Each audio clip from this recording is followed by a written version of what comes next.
It's an absolutely gorgeous day today. You see that stunning blue sky? I think I might even be a bit warm in my jumper.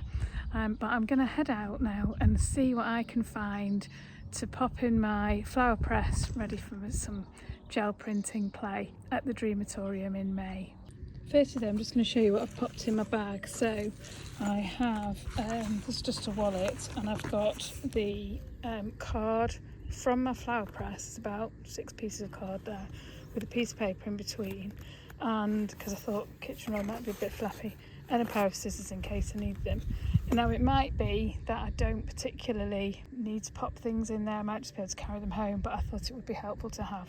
I'm super lucky to live in the countryside, but I think you'll find things like grasses and leaves wherever you live really, whether it's alongside a canal, whether it's out in a National Trust property, or whether you can get somewhere to have a walk in the countryside.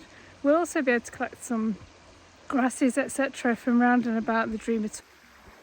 I've been walking past grasses like this as I've been coming down the path, and I think these will work really well in the gel pressing to print with.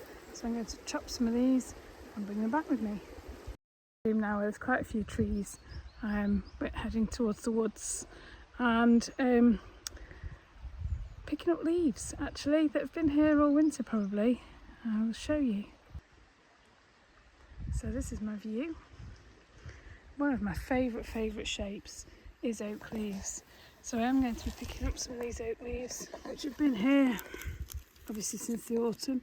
It's quite dried already, and I'll probably get some quite fragmented prints from these, so picking those up. Coming to an end a bit earlier than I was anticipating because this is what all the fields are like that I would be crossing. I'm just by the stream, and I thought I'd just show you, just remind you to look down and look at the tiny bits. So I've got dandelion leaves there which are brilliant for printing with. I love the shapes, but there's also, now I should know the name of this, these leaves, but I don't. But these tiny little leaves, kind of heart shaped. See if I can pick one. Great to do some tiny printing with.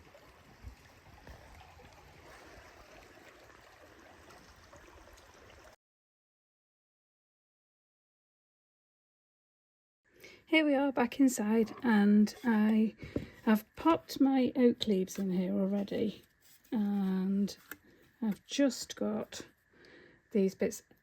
I found this just outside my gate, and I thought these, we'll see, but I don't know whether you can see it's very hairy, and the inks that we're going to be using pick up detail absolutely incredibly.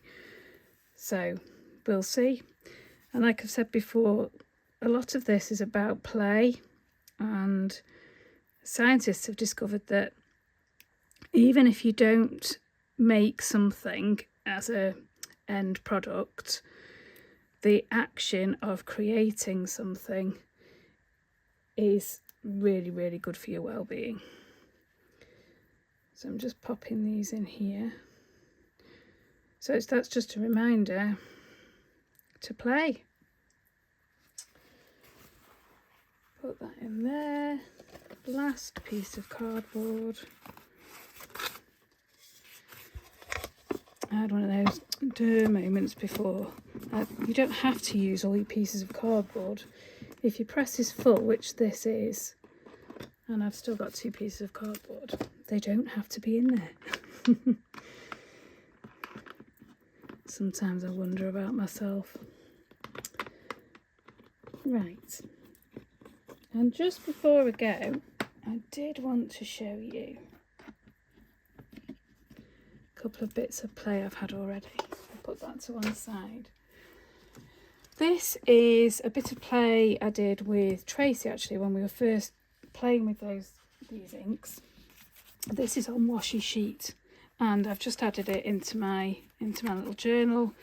I love it, absolutely love it. I love the lined lines, the lined paper behind, the stamping you can do, because I love text on things, and yeah, can you see all that detail? So that's that. Then there's another stack of play here. So I've been playing with a single colour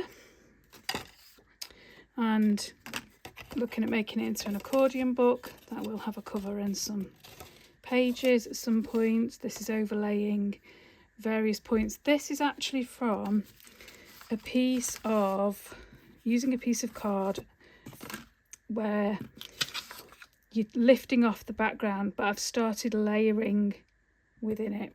So that's what that is.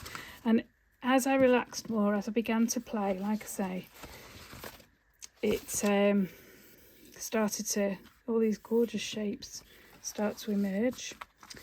And you can try other papers, try a single piece, and then I was thinking about stenciling behind, adding some stamping, printing onto the Lochta paper. That really picks up detail. And then also, this is just the, I'll move it so you can see. This is the copy paper. I've added some text and I've just folded it into a little envelope and added some printing, some stamping. So that could go, obviously it's too big for that, could go in an accordion book, it could go in my journal. Let's find that page again. That'd be nice, wouldn't it? Or you can make it so that it stays open. So this is a folded envelope and I've added a lining to it, as it were, and that will stay open. And again, you see, I really like the back, so I'm unlikely to stick it in and not, you know, completely so I can't see it. I'm more likely to add it as a flap so that it can be opened in a book. So there you go. If you'd like to join me, the booking details are on the website, and we'll have a really fun day of playing. Please bring along any items that you've pressed so far, and like I say, we'll be collecting some on the way on the day as well. So thanks for sticking with me, and see you soon.